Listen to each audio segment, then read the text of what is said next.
the great conservative movement of America and of our time. A brush fire of freedom is being lit all over this country. We, as an irate, tireless American populace, will overcome the few radical leftists that control the levers of power today. Joe Biden's failed economic policies has given us inflation like you can't believe, and the border is in disarray. It's amazing how few of the people commenting on this have actually bothered to go see what's happening. Well, Congressman Andy Biggs of Arizona actually went to the border. Biggs, where's Andy? Boy, oh boy, Andy. There's a guy. He's tough.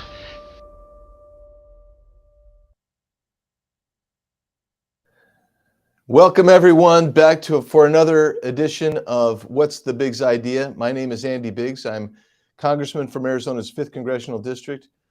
We are glad you join us. I have a very special guest today, somebody I have come to know and just have tremendous respect and admiration for. He is the congressman, new congressman from Arizona's 2nd Congressional District. He has served in the U.S. Navy, and during his 13 years of military service, had 5 military deployments, 3 of those, I believe, serving with SEAL Team 3. Is that right, Eli? That's right, Andy. Yeah, and he serves now on the Committee on Homeland Security, Committee on Veterans Affairs, and Committee on Small Business. They're trying to keep him busy because one thing I would say about Congressman Eli Crane is since he has come to the United States Congress, he's been busy. He's been busy stirring things up and stirring up the pot. And so I welcome him as my guest today. Eli, thanks for joining me. Hey, thanks for having me, Andy. I really appreciate it. Yeah, Eli, you've done a remarkable job. I'm not kidding. Everything from standing tall to see radical changes made in the institution and the speaker's race. I mean, that was awesome. I watched the pressure that they were putting on you, and you just handled that masterly.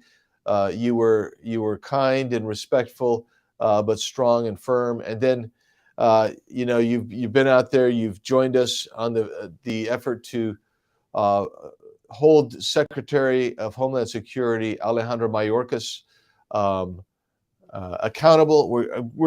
I'm really grateful for that. And so today, we want to talk about Secretary Mayorkas. We want to talk a little bit about the southern border under this administration, and maybe some solutions to the border crisis. But one thing I want to ask you about, though, before we get into that, is how has Congress been compared to what you thought it would be, both pro and con?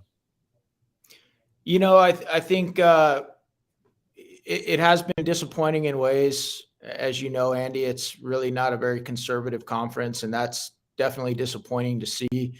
But I did kind of expect that. I mean, I can't tell you how many times I was watching the news or just watching what was going on in the country and thinking, where are the Republicans? Why do we continue to spend money we don't have?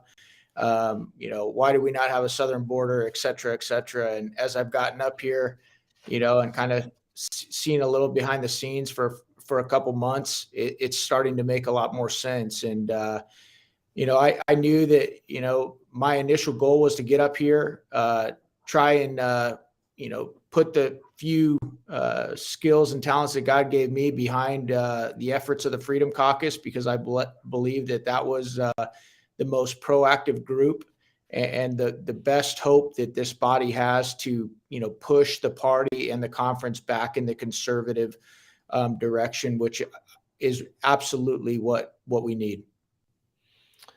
Well, I'm not surprised that you'd be disillusioned just a little bit, even after just a couple of months being here, because this place has one of two things typically happens to people.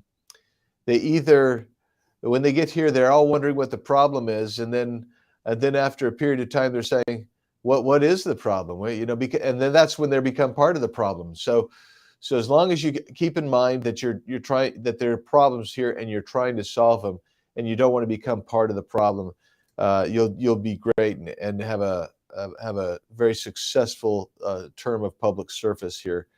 So Eli, let's talk about this thing. We have filed articles of impeachment on Homeland Security Secretary Alejandro Mayorkas, and I'm going to ask Matthew to play clip one. Just yesterday, standing in the freezing cold in Washington, D.C. Matthew.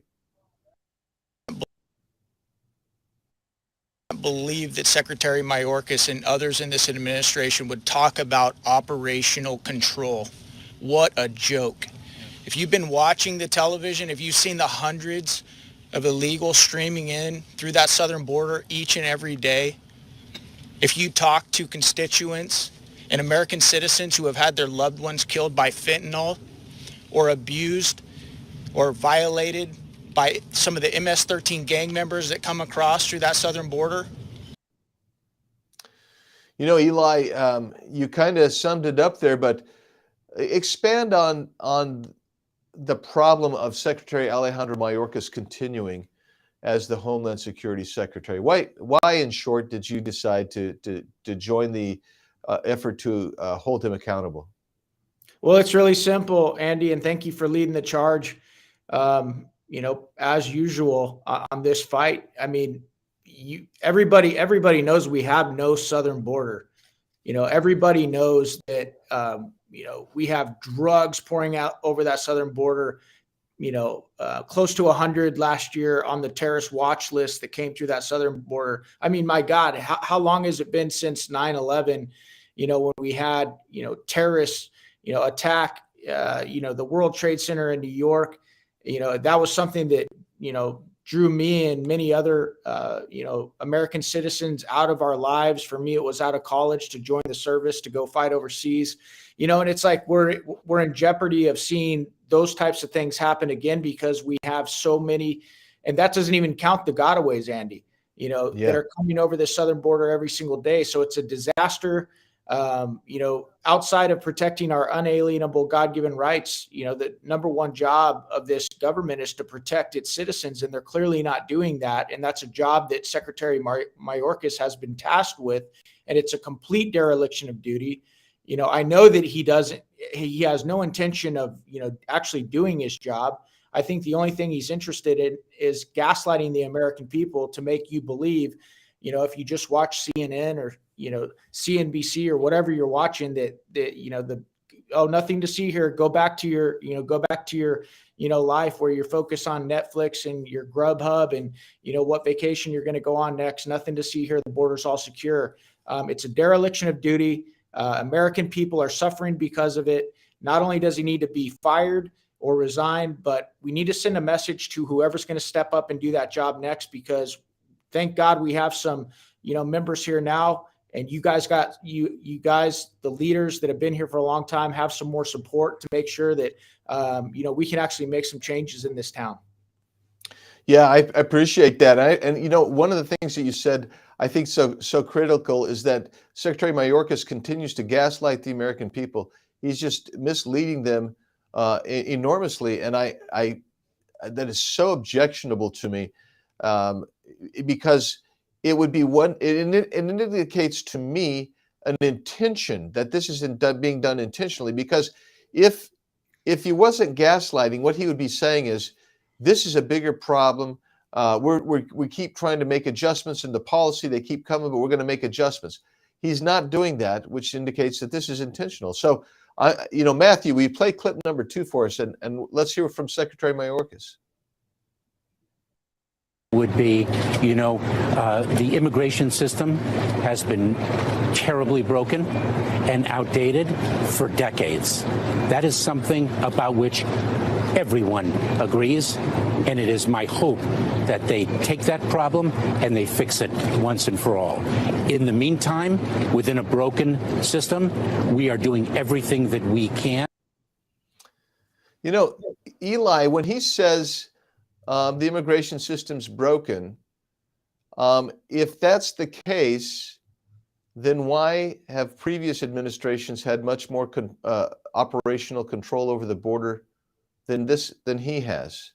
So what's your thoughts when you hear him gaslight the public like that?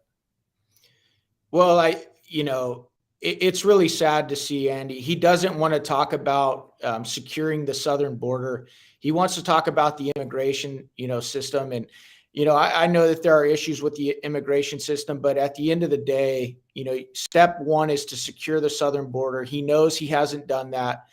He knows he's lying. He knows he's lying about that.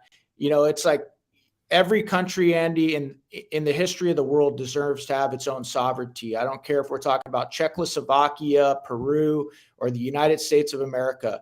We all deserve to be able to have our own border, our own sovereignty, protect our citizens. I mean, why else are people paying tax dollars to the U.S. government? He doesn't want to talk about that. He doesn't want to protect American citizens. And you have to ask yourself, is it incompetence? Or is he intentionally doing this? And I can't, I honestly, Andy, and maybe I'm wrong here, I just don't believe these guys are that stupid. I think they know exactly what they're doing. And it drives me crazy because I talk to, and I know you talk to as well, the family members that are losing their kids to fentanyl, the family members, or you talk to people all the time that get roped into sex trafficking rings, or people that have had their loved ones killed or abused or harassed by gang members, that come in through that southern border. And it's completely unsatisfactory. It shouldn't be going on here.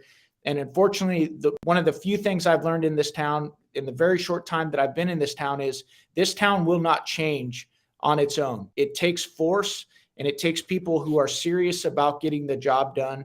And that's why I'm glad I, get to come here and get behind you and more experienced guys that have been doing this for a long time, and just, get behind and push.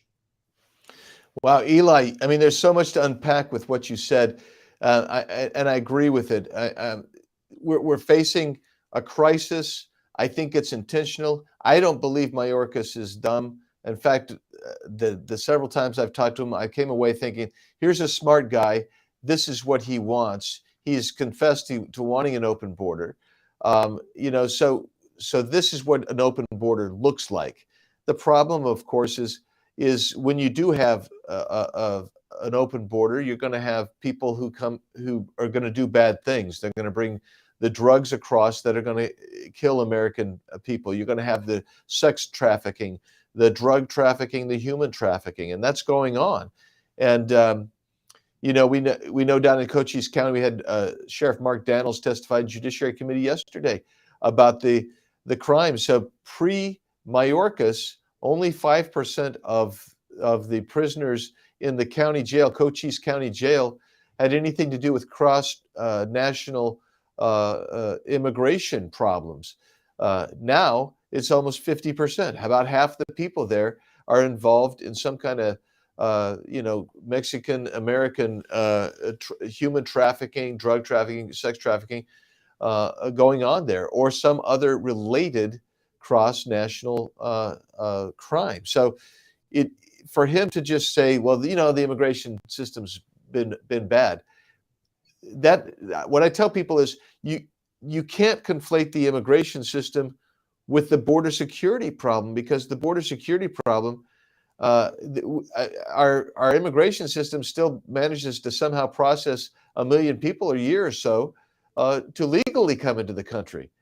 But these other 5 million plus people who've come illegally over the last 2 years, that's being done because of the policies, and so it's just kind of outrageous. But I got to ask you this question, because you said something that I don't think most people understand. Even many people here don't understand.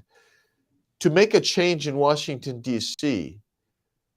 requires, I think you said force. It requires power. And what do you mean by that? Tell me what you mean. Tell everybody what you mean by that.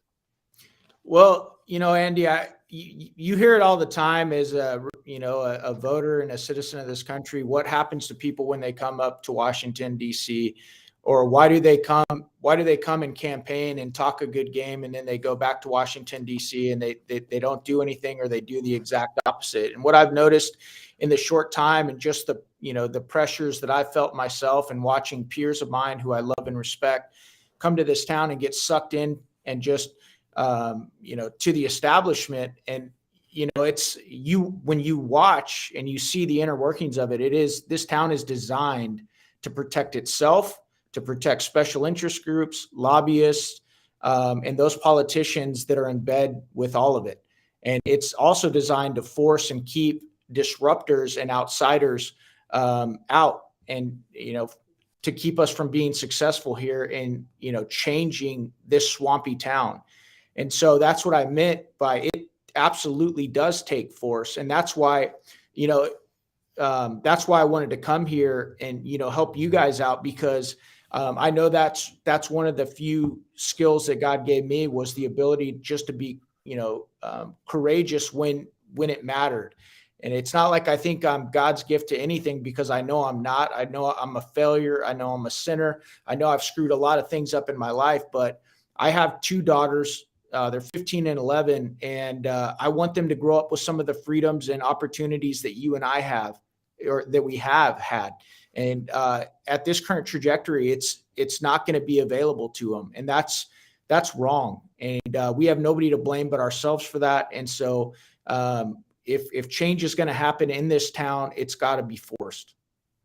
Man, that is so awesome, Eli. What you've said is my perception is the same.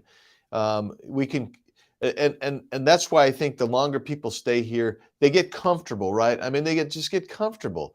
You get a little perk here, you get a little perk there, and you forget what it's like to live outside of the Washington, D.C. bubble. That's why I go back so often, because when you go back and you experience what my home life is in Arizona. I mean, I'm nobody, right? I mean, you go out and you live your life, and you realize that everybody's facing the same challenges, and many of those challenges arise because of Washington, D.C. and the politics here.